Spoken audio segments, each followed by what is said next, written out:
Buenas noches, Dios les bendiga una vez más. Aquí estamos un miércoles más. Buenas noches. Es que hablamos tanto. Sí. Dios les bendiga, hermanos y hermanas. Bienvenidos, aquí estamos para estudiar esta nueva lección en Mateo capítulo 17, versículos 14 al 21. Cuando llegaron al gentío, vino a él un hombre que se arrodilló delante de él diciendo: Señor, ten misericordia de mi hijo, que es lunático y padece muchísimo, porque muchas veces cae en el fuego y muchas en el agua. Y lo he traído a tus discípulos, pero no le han podido sanar. Respondiendo Jesús dijo: Oh generación incrédula y perversa, ¿hasta cuándo he de estar con vosotros? ¿Hasta cuándo os he de soportar? Tráedmelo acá. Y reprendió Jesús al demonio, el cual salió del muchacho, y éste quedó sano desde aquella hora. Viniendo entonces los discípulos a Jesús aparte, dijeron: ¿Por qué nosotros no pudimos echarlo fuera? Jesús le dijo: Por vuestra poca fe, porque de cierto os digo que si tuviereis fe como un grano de mostaza, diréis a este hombre: pásate de aquí allá, y se pasará. A este monte, pásate de aquí allá, y se pasará, y nada os será imposible. Pero este género no sale sino con oración y ayuno. Oremos. Bendito Dios, qué agradable es estar, Señor, en su presencia una vez más. Gracias, Padre, por su amor, gracias por el cuidado que tiene con nosotros. Nos ponemos en sus manos, Señor, para que usted pueda trabajar en nuestros corazones y que podamos siempre tener esa fe que usted quiere que tengamos, ese regalo que viene solo de usted, Señor. Ayuda a que nuestras vidas puedan ser transformadas, Padre. Nos ponemos en sus manos en esta noche, Señor, para que este estudio sea transformador para nosotros también. En el nombre de Jesús oramos. Amén. Muy bien, entonces estamos aquí en Vidas Transformadas.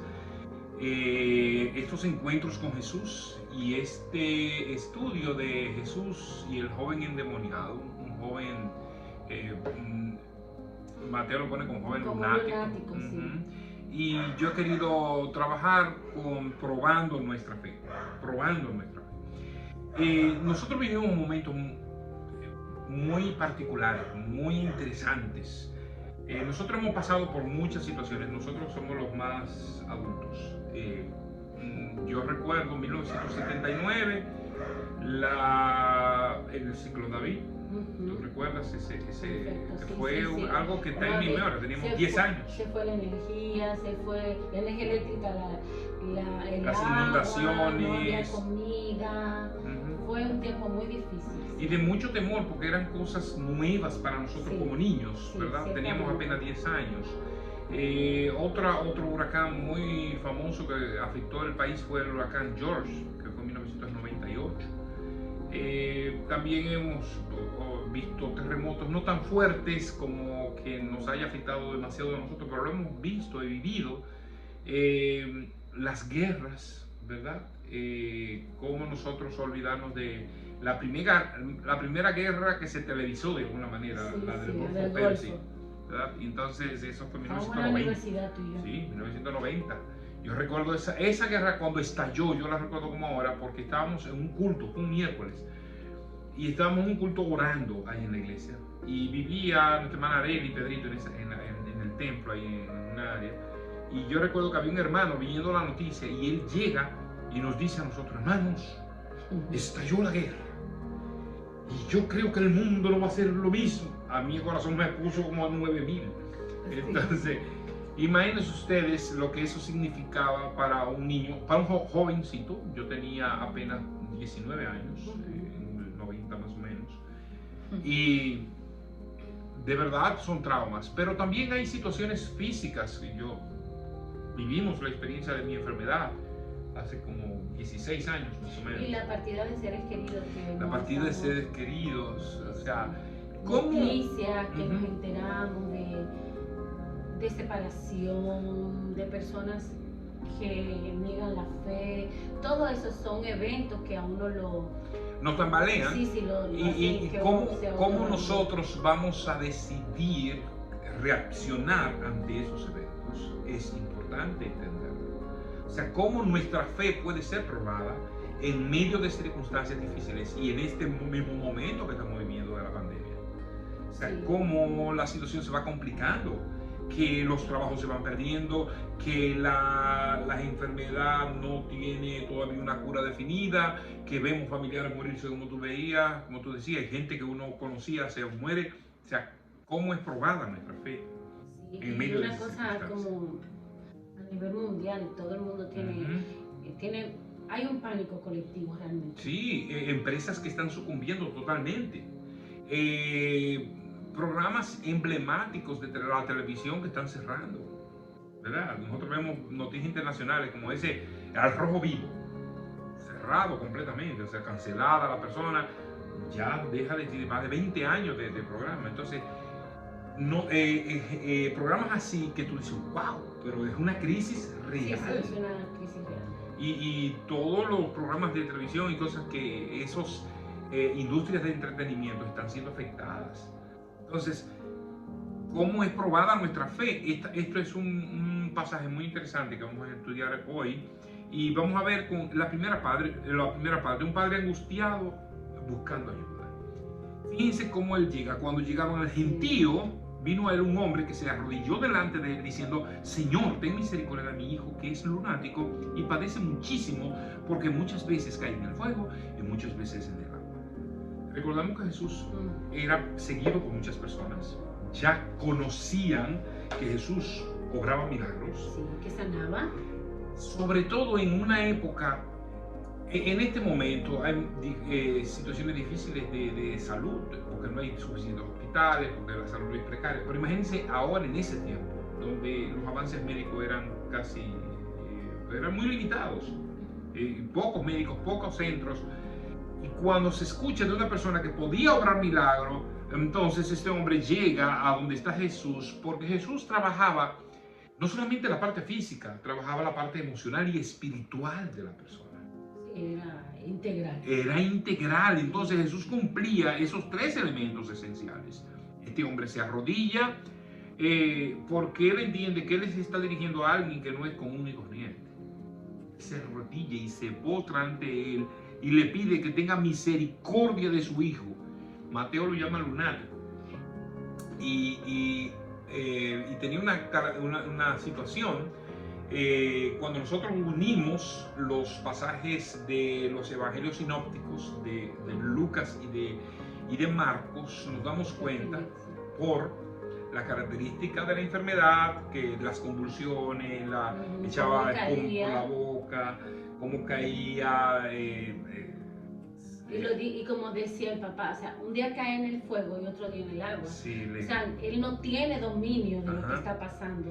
Había algo adicional, este muchacho estaba mudo y ciego, y sordo.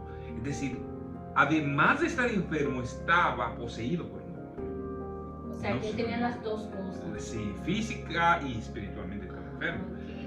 O sea, el muchacho no solamente estaba, después de haber estado enfermo desde pequeño, también en ese momento que Jesús llega a él, este muchacho también estaba poseído, y él llega con la intención de que Jesús pudiera hacer algo maravilloso en él y pudiera obrar milagros. No es fácil un hijo, y en ese tiempo con desconocimiento total de la enfermedad también. Es que aún teniendo un conocimiento total de la enfermedad, aún teniendo el conocimiento total de la enfermedad, un padre haría eso y mucho más. Sí. Nosotros tenemos la experiencia de amigos que han estado pasando situaciones con sus hijos y para nosotros es muy triste cuando ellos dicen: mira, realmente me siento muy mal. Son capaces de hacer muchas cosas para buscar la salud de su hijo. Y eso es lo que hace este hombre. Y esto es lo que este hombre hizo. Y fíjense lo que pasa a continuación. Discípulos confrontados, milagro asombroso. Y lo he traído a tus discípulos, pero no le han podido sanar, dijo el hombre. Respondiendo Jesús dijo: oh generación incrédula y perversa, ¿hasta cuándo he de estar con vosotros? ¿Hasta cuándo os he de soportar? Traédmelo acá. Y reprendió Jesús el demonio, el cual salió del muchacho, y este quedó sano desde aquella hora. Fíjense, para nosotros poder entender lo que está pasando aquí, debemos saber qué antecede este evento.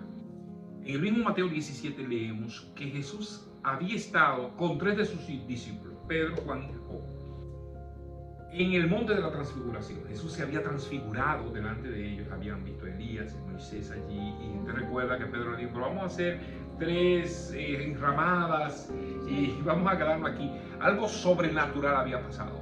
Los 9 discípulos restantes estaban en el pueblo, y es a esos que el Padre se refiere: tus discípulos, yo vine a buscarte a ti, pero no te encontré, y les pedí a tus discípulos, que se supone que tenían la autoridad que tú le habías dado, y ellos no pudieron sanar al muchacho. Y déjenme decirle que ya los discípulos habían obrado milagros a través del nombre de Jesús, porque Jesús lo había enviado. Sí, Tendrá poder de sanar enfermos, de echar fuera demonios. Cuando él envió los 70, ustedes recuerdan, a evangelizar, a predicar el evangelio, también tenían esa autoridad para orar e interceder por personas que estaban poseídas por demonios, por enfermos. Y entonces ahora ellos están orando por este muchacho y no ocurre nada. Y ellos mismos se quedan sorprendidos, pero el papá también está incrédulo. ¿Por qué no ocurre esto? Y Jesús reacciona. Dice, usted es una generación incrédula y perversa. No solamente se refiere a los discípulos que estaban ahí. Cuando uno lee Marcos haciendo un trabajo más extenso del texto, también se refiere a los fariseos que estaban ahí, que de alguna manera se estaban burlando de los discípulos que no habían podido obrar milagros. Ellos se alegraban de que las cosas no les estuvieran saliendo. Exactamente. Entonces, le llama la atención a sus discípulos, le llama la atención a los líderes religiosos, le llama la atención al mismo papá, que tampoco tenía la fe suficiente para creer que ellos podían hacer sanado. Le llama la atención aún a los mismos discípulos que estaban con él, que habían visto tantas cosas y estaban ahí de bobolongo también.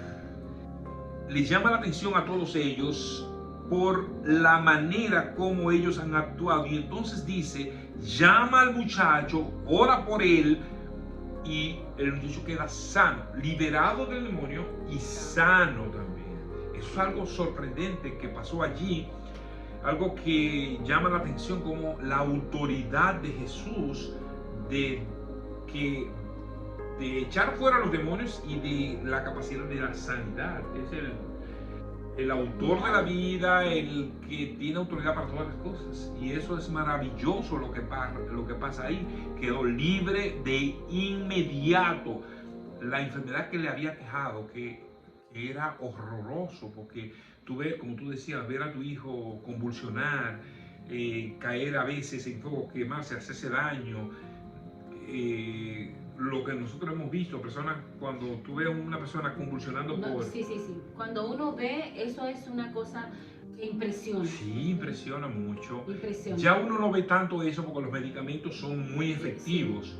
Pero antes, en nuestra adolescencia, en nuestra juventud, sí, veíamos amiguitos, jóvenes, personas adultas que convulsionaban y botaban esa ave y se mordían la lengua. De hecho, lo más correcto es cuando una persona está teniendo un ataque de epilepsia, ponerle algo para que no se muerda la lengua o se atragante con la lengua y se pueda morir, ¿verdad? Pueda asfixiar. Yo recuerdo un evento que yo tuve, un profesor, yo estaba como en segundo de primaria y era nuestro profesor de informática en el colegio. Y estábamos todos ahí en el área de informática, y el profesor de un momento a otro se cae al piso y comienza a convulsionar y la baba a salir, y nosotros todos, o sea, éramos niños, nos quedamos viéndolo. Nadie sabía qué hacer. Yo entendía que algo mal estaba pasando, pero fue una impresión tan grande. Pero fue demasiado grande. Nosotros nos quedamos petrificados. 5 minutos después el profesor se paró y continuó como si nada había pasado. Se relajó totalmente. Wow. Una cosa interesante. Entonces eso pasa y fue lo que obró, porque fíjense que la gente puede decir, no, porque Jesús no hizo ningún milagro allí, porque ese muchacho lo que pasó, que se le pasó la crisis y Jesús lo levantó. No, Jesús obró milagro allí. Ese muchacho no volvió a tener más convulsiones, fue sanado inmediatamente en ese instante. Ahora, ¿qué pasa después? Los discípulos nos iban a quedar así. Probando nuestra fe, viniendo entonces los discípulos a Jesús aparte, dijeron, ¿por qué nosotros no pudimos echarlo fuera? Jesús les dijo, por vuestra poca fe. Porque de cierto os digo que si tuvierais fe como un grano de mostaza, diríais a este monte, pásate de aquí allá, y se pasará, y nada os será imposible. Pero este género no sale sino con oración y ayuno. Y cuando el evento pasa, los discípulos se quedan pensando y dicen, ¿qué habrá pasado aquí? Nosotros, ¿por qué no pudimos echar fuera ese demonio o no pudimos sanar a esa persona? Y ellos llegan donde Jesús. La respuesta de Jesús es directa: por vuestra poca fe. Ustedes oraron por esa persona, pero se dieron por vencidos. Ustedes vieron que él no se sanó. No podemos. O sea, ya Jesús les había hablado de la parábola por eso dice, si tuviera fe como un granito de mostaza. Si usted va a Mateo 13, ya Jesús había hablado acerca de la parábola de la grano de mostaza. Cuando un agricultor siembra un granito de mostaza, la fe es tan grande de saber que con esa semillita va a crecer un árbol tan inmenso que uno no se imagina que puede salir algo así.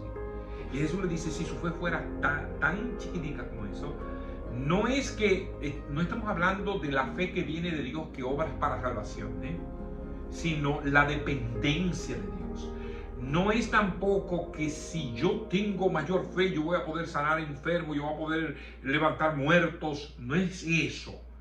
Es aprender a depender de Dios y saber que en Él todo es posible. Es en ese sentido. Por eso empezaba yo diciendo, nosotros hemos pasado por momentos difíciles en esta vida y seguiremos pasando.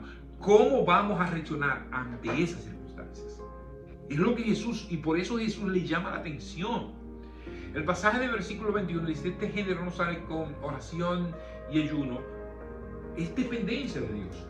En los escritos originales no aparece, de hecho, este pasaje. Ese último es posible que haya sido añadido, ese versículo 21. Pero en esencia, tienes razón en el sentido de decir que lo que tú necesitas es intimidad con Dios, es relación con Dios y creer que Él va a obrar, aunque nosotros no lo podamos ver ahí. Que eso tan pequeñito se puede convertir en algo maravilloso y grande como la mostaza, como el granito de mostaza, en un árbol inmenso. Nuestra fe debe obrar de tal manera que nosotros creamos que Dios va a ayudar. Sí, es la duda que nos daña a nosotros. La duda nos confunde. La duda viene, esa humanidad de uno, y se nos va la dependencia de Él. Porque de verdad no es como la gente dice, si tú tienes fe, ella va a ser sanada. Sí, no es eso. A esa no fue que se refiere a Él. En ese momento era una fe sanadora porque era un momento diferente. Y estaban pidiendo a la persona indicada. Si de alguna manera, cuando tú ves al hombre, dice, yo te estaba esperando a ti, porque él sabía que Jesús podía obrar milagros. Pero los discípulos también podían hacerlo. Por eso Jesús le dice, ustedes son una generación incrédula y perversa. Porque ustedes están conmigo, ustedes han visto que ustedes conocen inclusive a sus antepasados, cómo Dios obró con ellos y cómo tenemos un Dios de milagros. O sea, ustedes deben fortalecer su fe cada día y creer que yo puedo actuar. Aquí no es tener una super fe, eso no es asunto de super fe, eso no es lo que quiere decir eso. Lo que quiere decir es que tú tengas la convicción clara de que Dios puede obrar, de que Jesús puede hacer milagros y Dios puede transformar. Entonces, vidas transformadas por Jesús. ¿Qué aprendemos? Primero, que hay gente que tiene confianza en Dios y confianza en que Jesús puede obrar y llega a Él y está tranquila. Y nosotros debemos aprender eso. Segundo, nuestra fe debe ser fortalecida cada día por la manera como nosotros tenemos intimidad con Dios. Mientras hay el dicho que yo siempre uso cuando estoy conociendo a una persona, mientras más nos conocemos, más nos queremos. Mientras más conocemos a Dios, más vemos lo que Él puede hacer. Mientras más conocemos, por eso es importante estudiar las Escrituras y ver de qué manera Dios puede obrar, de qué manera Jesús puede obrar. Y eso es como la relación entre personas. yo sé, yo digo, no, yo puedo asignarle eso a Londra, porque yo sé que ella lo va a hacer, porque te conozco, porque te he vivido, porque compartimos, ¿entiendes? Y así mismo con el Señor, o sea, yo sé que el Señor va a obrar conforme a su múltiple gracia, y muchas veces nosotros creemos que lo que yo quiero es conforme a su designio, o sea, el Señor, Él es Él. O sea, nosotros nada más tenemos que creer y punto. Creer en lo que Él está haciendo es lo correcto. ¿Será que si yo oro va a ocurrir? Ora. Eso, a Él nos mandó. Dios es suficiente. Sí. Entonces oremos y en medio de estas circunstancias oremos, clamemos a Dios y Dios va a orar. Tarde o temprano Dios va a orar. Es depender de Él, no es tan fácil. No, la pero duda no vamos es. creciendo. ¿Te recuerdas el corito? Si tuviera fe como un granito de No, sal. no, ese, creciendo en fe. Rompiendo en fe.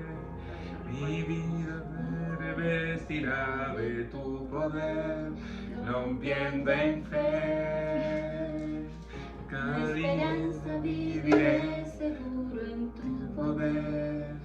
Voy a luchar y vencer, voy a sembrar y cosechar, y cada día viviré rompiendo en fe.